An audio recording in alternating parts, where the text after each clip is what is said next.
Hi guys, in this video we are going to know about Agmark. Agmark एक या फिर agriculture mark, इसे एक certification mark की तरह देखा जाता है जो एग्रीकल्चर प्रोडक्ट्स हैं इंडिया में उसकी क्वालिटी को एश्योर करता है। Agriculture mark means egg mark जो है वो थर्ड पार्टी की तरह एक्ट करता है और गारंटी देता है एग्रीकल्चर प्रोडक्ट्स का जो प्रोड्यूस हुए हैं या फिर कंज्यूम होते हैं इंडिया में। एग मार्क के फीचर्स क्या क्या हैं ये जान लेते हैं। ये इशू होता है directorate of marketing and inspection, जो मिनिस्ट्री है, ministry of agriculture and farmer welfare, इसके अंदर directorate of marketing and inspection के थ्रू ये इशू होता है। And government of India for the agriculture products responsible है। ये कवर करता है quality guidelines more than 200 different commodities ranging from pulses हैं, सीरियल्स हैं, जो भी एसेंशियल ऑयल्स हैं या फिर सेमी प्रोसेस्ड फूड है जस्ट लाइक वर्मिसिली, ऐसे जितने भी प्रोडक्ट्स हैं इस टाइप के 200 से ज़्यादा प्रोडक्ट्स जो है कमोडिटीज़ जो है उसके लिए ये क्वालिटी गाइडलाइन जो है कवर करता है। इसका जो हेड ऑफिस है, एग मार्क का हेड ऑफिस कहाँ है तो फरीदाबाद में है। Central Agmark laboratory is in Nagpur and 11 states own the Agmark labs are found in 11 nodal cities. इसका जो सेंट्रल लेबोरेटरी है वो नागपुर में है और 11 स्टेट्स में भी है। It is legal enforceable as per the agriculture produce grading and marketing act of the 1937 amended in 1986। इसे लीगली इन्फोर्स किया गया था एग्रीकल्चर प्रोड्यूस के लिए, ग्रेडिंग और मार्केटिंग के लिए। ये एक्ट जो है 1937 का है बट अमेंडमेंट किया गया फिर से 1986 तक। सो ये the application process are done online via the platform created by the National Informatics Center। National informatics centre के थ्रू में प्लेटफॉर्म्स क्रिएट किए जाते हैं या फिर ये ऑनलाइन होता है। जो स्टैंडर्ड है एग मार्क का वो फ्रेम है और बेस होता है फूड की सेफ्टी और स्टैंडर्ड एक्ट के थ्रू, मीन्स 2006 में ये एक्ट हुआ था। And the context the alimentarius commission and the international organisation for the standardisation. Agmark certification एक वॉलेंट्री एक्सपेक्ट है एडिबल प्रोडक्ट्स के लिए। जो भी एडिबल वेजिटेबल ऑयल्स और फैट्स हैं जो स्प्रेड होते हैं मैंडेटरी हैं, उसे FSSAI के थ्रू इसको रेगुलेट किया गया है 2006 में। एंड बेनिफिट्स क्या है एग मार्क का ये जान लेते हैं। तो फार्मर्स को इसका बेनिफिट मिलता है as the state offers more subsidies to those products that carry the mark. जिस प्रोडक्ट पे भी मार्क होता है उस प्रोडक्ट के लिए उस स्टेट में ज़्यादा से ज़्यादा ऑफर्स दिए जाते हैं, ज़्यादा से ज़्यादा सब्सिडी दी जाती है। मार्केटिंग जो है उस प्रोडक्ट की बूस्ट हो जाती है। एग मार्क सर्टिफिकेशन बेनिफिट जो कंज्यूमर्स को भी मिलता है assuring them of the quality, जिसमें कि उन्हें ये दावा किया जाता है कि क्वालिटी जो है बहुत अच्छी है, ऑथेंटिक है एंड एग्रीकल्चर प्रोडक्ट को दे परचेज, जिसके कारण से वो परचेज कर पाते हैं। जस्ट लाइक हम गोल्ड लेते हैं तो वहाँ पे हॉल मार्क देखते हैं जिससे कि हमें कॉन्फिडेंस आता है, हम कंफर्म होते हैं कि ये बिल्कुल जेन्युइन है, सही है, ये फ्रॉड नहीं है या फिर गलत चीज़ नहीं दी जा रही है। तो वैसे ही एग मार्क होता है एग्रीकल्चर में। जो सर्टिफिकेशन मार्क है वो हेल्प करता है कंज्यूमर को चॉइस अपनी सही करने में, प्रोटेक्ट करता है उसे and from standard and adulterate products and assure their safety and satisfaction. तो उसकी सेफ्टी और सेटिस्फैक्शन का ख्याल रखता है। Market dispute can be resolve peacefully. जो मार्केट का डिस्प्यूट है उसे शांति से हम सुलझा सकते हैं। एंड द प्राइसिंग जो है, प्राइस जो है उसकी भी गारंटी रहती है, वो भी स्टेबल रहता है, चेंज नहीं होता है। और फार्मर्स में readily obtain bank loan based on the grades of the food kept in the warehouses. जो भी फूड प्रोडक्ट हैं वेयर हाउसेज में उसके लिए फार्मर्स बैंक से लोन भी ले पाते हैं इस एग मार्क के कारण से।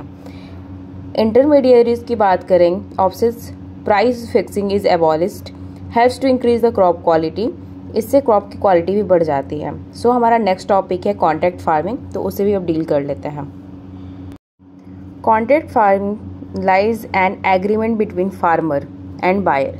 कॉन्ट्रैक्ट फार्मिंग जो है फार्मर और बायर के बीच का ये एग्रीमेंट होता है जिसमें दोनों एग्री रहते हैं in advance on the terms and condition for the production and marketing of the farm product. कुछ टर्म्स एंड कंडीशंस होते हैं, मार्केटिंग की जाएगी जो फार्म प्रोडक्ट की उसके ऊपर, इसलिए कि कॉन्ट्रैक्ट है बायर और प्रोड्यूसर के बीच में। जो भी एग्रीमेंट्स होते हैं उसके अंदर दोनों की सहमति इंपॉर्टेंट होती है। सो कॉन्ट्रैक्ट फार्मिंग ये है। कॉन्ट्रैक्ट फार्मिंग में इन्वॉल्व होता है एग्रीकल्चर प्रोडक्शन, मीन्स जो भी चीज़ें एग्रीकल्चर में हम प्रोड्यूस करते हैं, being carried out on the basis of an agreement, जो भी हमारा एग्रीमेंट हुआ है उसके बेस पर उसे लिया जाएगा, between the buyer and from producer, buyer के थ्रू एंड प्रोड्यूसर के through. Sometimes it involve the buyer specifically the quality required and the price. Buyer को कभी कभी क्वालिटी और प्राइस जो है अपना एक खुद वो सेट करता है, with the farmer agreeing to deliver at the future date, and उसी प्राइस पे एंड उसी क्वालिटी पे फ्यूचर में फार्मर उसे प्रोडक्ट डिलीवर करता है, देता है। जस्ट लाइक ऐसा मान सकते हैं कि एक कोई बड़ा सुपरमार्केट का मालिक है, ठीक, एंड एक किसान है, तो उसे उस किसान की जो भी एग्रीकल्चर प्रोडक्ट्स हैं वो पसंद आया है, उसके घर पे वो आया है एंड वो उसके लिए एग्रीमेंट लेके आया है कि अगले 6 मंथ तक आप जो भी प्रोडक्ट उगाओगे उसे मैं लूँगा, एंड आप इसकी क्वालिटी बिल्कुल प्रॉपर रखना जैसे आप अभी रख रहे हो। तो ये कॉन्ट्रैक्ट हुआ, ठीक, एंड अपकमिंग टाइम में उसने एक प्राइस फिक्स कर दिया कि मैं आपको इतना प्राइस दूंगा, ओके। एंड क्या पता कि मार्केट में इस टाइम पे प्राइस कम चल रहा, उससे ज़्यादा उसने बोला हो, तो ये उसका कॉन्ट्रैक्ट हो गया। अगर प्राइस बढ़ेगा या घटेगा, लेकिन अब क्या हुआ कि फार्मर जो है उसे वही प्राइस मिलेगा जो उस एग्रीमेंट में है, एंड फार्मर वो प्रोडक्ट कहीं और नहीं बेच सकता है, उसे उस बायर को ही, वो जो किसी सुपरमार्केट का जो मालिक है उसे ही बेचना पड़ेगा। आई होप ये क्लियर हो गया होगा। सो इसके फीचर्स क्या है कॉन्ट्रैक्ट फार्मिंग के। Contract farming in India offers a ready market for farmers. अब मान लो कि अगर फार्मर है, ठीक, फार्मर के पास बहुत सारे काम है, उसे प्लोइंग करनी है, सोइंग करनी है, एंड बहुत कुछ करना है, घर भी देखना है अपना। तो अगर फार्मर अपनी चीज़ों को, मीन्स अपने फ्रूट्स वेजिटेबल्स को उगा के अगर मार्केट ढूंढने जाएगा तो इतने टाइम में तो उसका अगर पेरिशेबल ये चीज़ें होती हैं जस्ट लाइक वेजिटेबल या फ्रूट्स तो बर्बाद हो जाएंगी। बट कॉन्ट्रैक्ट फार्मिंग है तो उससे ऑलरेडी मार्केट मिल चुका है, उसे कुछ नहीं करना, सिर्फ उगाना है और उसे सुपरमार्केट का जो मालिक होगा उसे दे देना है। तो इसे एक ऑलरेडी रेडीमेड मार्केट मिल गया है। एंड ये प्रोड्यूसर जो हैं वो इंश्योर करते हैं क्वालिटी स्टैंडर्ड्स, वो चेक करते हैं टेक्निकल सपोर्ट और रिड्यूस करते हैं मार्केटिंग का cost. The following are the most common aspect of the contract farming in India. एक फॉर्मल जो एग्रीमेंट होता है वो ले करता है, कुछ टर्म्स होते हैं, कुछ कंडीशन होते हैं, उस पर एग्री होना होता है between the farmer and contract company. ये जो कॉन्ट्रैक्ट है इसमें जो क्रॉप की टाइप है और जो क्वालिटी है और जो लाइफ स्टॉक्स हैं जो प्रोड्यूस हुए हैं वो स्पेसिफिक कल्टीवेशन होना चाहिए, और प्रोडक्शन जो प्रैक्टिस है उसको कुछ फॉलो होना चाहिए। जस्ट लाइक हमें कॉन्ट्रैक्ट कंपनी जो है वो प्रोवाइड करती हैं seeds, fertilisers, pesticide, machineries farmers को। Contract outlines the pricing mechanism, include करता है प्राइस पर यूनिट और total value of the produce. The contract outlines the pricing mechanism including the price per unit or total value of the produce. Once the agreed upon the quality is delivered, the payment are made to the farmer in installment. अगर उन्हें quality पसंद आ जाती है तो instalment में वो farmers को payment कर देते हैं। जो कॉन्ट्रैक्टिंग कंपनीज है और जो बायर्स है वो कमिट करते हैं कि वो उस प्रोड्यूस को परचेज करेंगे। ऑफर एट प्री डिटरमाइंड, मतलब पहले से एक फिक्स प्राइस होता है उसके ऊपर, जो कि which reduces the uncertainties and risk associated with the marketing and price fluctuation. अगर मार्केट में मान लो प्राइस अगर कम भी होता है फिर भी वो सुपर मार्केट वाले या फिर जो भी कॉन्ट्रैक्ट वाले कंपनीज हैं वो आपके फसलों को या फिर आपकी जो वेजिटेबल्स है, फ्रूट्स है, उसे खरीद लेते हैं। द कॉन्ट्रैक्टिंग कंपनी में share the certain production risk with the farmer and it can include the risk related to weather condition, pest infestation और क्रॉप फेल्यूर्स। तो कॉमन सी बात है अगर कॉन्ट्रैक्टिंग कंपनी सारा का सारा शेयर लेती हैं तो ये जो भी अगर रिस्क होगा वेदर से रिलेटेड, इन सारी चीज़ों से रिलेटेड, तो फार्मर्स का जो रिस्क है वो कम हो जाता है। Contract often include the quality control measures to ensure the produce meet the specific standard. एक स्टैंडर्ड रहता है उनके लिए कि मीन्स आप इस लेवल तक उसमें केमिकल यूज़ कर सकते हो, उससे ज़्यादा रहेगा तो हम आपके क्रॉप्स को नहीं लेंगे। And the contract period can very depending on the crop और लाइफ स्टॉक प्रोडक्शन साइकिल। जो कॉन्ट्रैक्ट पीरियड है वो वेरी कर सकता है क्रॉप या फिर जो लाइफ स्टॉक का प्रोडक्शन साइकिल है कि भाई किस सारे जितने भी क्रॉप्स हैं उनकी एक साइकिल होती है, उस साइकिल तक वो वेरी कर सकता है। It may be for a single season और extend over a multiple years. अगर वो एक सीज़न का है तो वहाँ पे उतने ही टाइम तक रहेगा, अगर ज़्यादा टाइम का है, अगर गन्ने की खेती है तो ज़्यादा सालों के लिए हो सकती है, लाइक दिस। सो अब बात करेंगे हम टाइप्स ऑफ कॉन्ट्रैक्ट फार्मिंग की। तो यहाँ डिफरेंट टाइप्स होते हैं कॉन्ट्रैक्ट फार्मिंग की। सेंट्रलाइज्ड मॉडल्स होते हैं, मल्टी पार्टीज मॉडल होते हैं, इंटरमीडिएरी मॉडल्स होते हैं, इनफॉर्मल मॉडल्स होते हैं और न्यूक्लियस एस्टेट मॉडल्स होते हैं। तो ये सारी टाइप्स हैं कॉन्ट्रैक्ट फार्मिंग की। Some of the different type of contract farming they are widely practised across the globe are centralised model. जो सेंट्रलाइज्ड मॉडल है, इस टाइप में क्या होता है, जो कॉन्ट्रैक्टिंग कंपनीज है वो एक क्रूशियल रोल प्ले करती हैं, जो स्मॉल होल्डर फार्मर्स हैं जिनको कम ज़मीन होता है उनको हेल्प करती है through out the production process.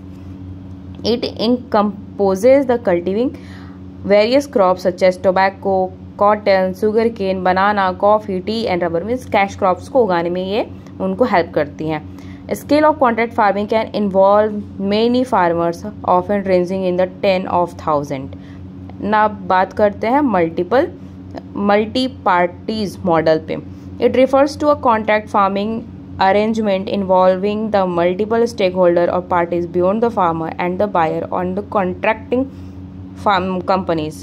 जो मल्टी पार्टीज मॉडल है वो रेफर करता है कि जो भी कॉन्ट्रैक्ट फार्मिंग के अरेंजमेंट्स हो रहे हैं वो मल्टीपल स्टेक होल्डर्स और पार्टीज में होते हैं, फार्मर के साथ में और बायर के साथ में। मीन्स जो भी कॉन्ट्रैक्टिंग कंपनीज है और फार्मर के साथ में उसमें मल्टीपल स्टेक होल्डर और पार्टीज रहती हैं। सो ये सारी थी हमारे मल्टी पार्टीज़ के बारे में। जस्ट लाइक अब बात करेंगे हम in this model various actors such as government agencies, non government organisation, NGOs, input suppliers, financial institution and the farmer association play a specific significant role. Means इसमें जो है बहुत सारे लोग इन्वॉल्व होते हैं, हमारे जो गवर्नमेंट है, जो NGOs हैं, जो सप्लाई कर रहे हैं इनपुट्स, जो भी फाइनेंशियल इंस्टीट्यूशन है, फार्मर्स एसोसिएशन है, सब इसमें इन्वॉल्व होते हैं। नेक्स्ट है हमारा इनफॉर्मल मॉडल। तो इनफॉर्मल मॉडल में कॉन्ट्रैक्ट फार्मिंग जो है इंडिया में एक वाइड स्प्रेड है, मतलब बहुत वो होता है कि फैला हुआ है। It is a less structured and formalised arrangement without the extensive documentation और लीगल एग्रीमेंट। इसमें किसी तरह का लीगल एग्रीमेंट नहीं होता है और किसी भी तरह का एक्सटेंसिव डॉक्यूमेंट की ज़रूरत नहीं पड़ती है। इंडिया में बहुत ज़्यादा इसे प्रेफर किया जाता है। इस मॉडल में जो कॉन्ट्रैक्ट टर्म है और जो कंडीशन है वो बेस्ड होते हैं ट्रस्ट, वर्बल एग्रीमेंट और customary practices rather than written contract. अभी के टाइम में हम हर चीज़ पे क्या कहते हैं, जो रिटन चीज़ें होती हैं उस पर बिलीव करते हैं, बट ये हमारा जो इनफॉर्मल मॉडल है वहाँ पे रिटन चीज़ों की वैल्यू नहीं दी जाती है, वहाँ पे भरोसे पे काम होता है। नेक्स्ट है इंटरमीडिएरी मॉडल। ये रेफर करता है contract farming arrangement where an intermediary links farmer and buyer और एग्री बिजनेस फॉर्म। ये जो है कॉन्ट्रैक्ट फार्मिंग एग्रीमेंट जो है वो इंटरमीडिएरी लिंक्स में मीन्स फार्मर और बायर और एग्री बिजनेस जो फर्म्स हैं इनके बीच में वर्क करता है। Contract farming company just like intermediary जो है वो प्ले करता है क्रूशियल रोल जो facilitating and coordinating the contract farming activities. जो है कॉन्ट्रैक्ट फार्मिंग कंपनीज जो है वो क्रूशियल रोल प्ले करती हैं, जो भी फैसिलिटीज़ हैं या फिर जो कोऑर्डिनेट करना है कॉन्ट्रैक्ट फार्मिंग एक्टिविटीज़ को उसमें। So guys thanks for watching, love you all, bye bye, see you soon in next video. I hope ये वीडियो आपको समझ में आया होगा एंड ही क्लियर होगा। तो अब मिलेंगे अगला agriculture marketing and trade and prices के नेक्स्ट टॉपिक में।